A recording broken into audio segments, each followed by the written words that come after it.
Horner estime que la mise à l'écart de Masi par la FIA est rude. Il affirme également que Red Bull était supérieur à Mercedes tactiquement. Alors voyons ce qu'il a dit. Christian, je sens que ça va encore faire polémique cet article.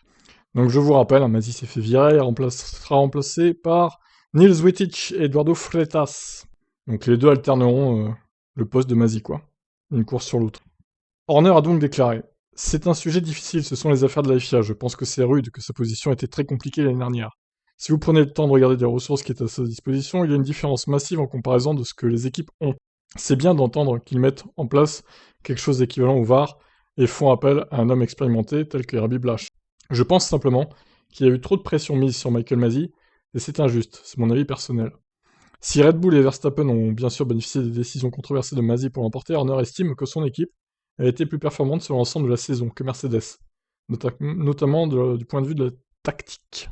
C'était une période intense. Vous devez juger la saison sur les 22 courses. Beaucoup de décisions ont été prises contre nous, plus tôt dans l'année, et nous avons reçu des pénalités qui n'étaient pas justifiées. Oh, le pauvre chéri. Bien sûr. Nous avons eu un peu de chance à la fin, comme cela arrive souvent dans le sport. Rien n'est fini avant le coup de sifflet final. Tactiquement, nous étions affûtés sur la fin. Lorsque Latifi s'est craché à 5 tours de l'arrivée, nous avons réagi immédiatement. Nous avons appelé Max et l'avons arrêté pour chausser des nouveaux pneus, tandis que Mercedes choisissait de laisser Lewis Hamilton en piste avec des pneus durs âgés de 44 tours en fin de vie. Max devait dépasser dans le dernier tour, ce qu'il a réussi. Certains se sont cachés derrière la controverse. La réalité c'est que tactiquement, nous avons eu raison. Et vous pouvez pas comprendre juste que Mercedes a été pris de court en fait par le crash, et que quoi qu'ils fassent, ils étaient piégés en fait.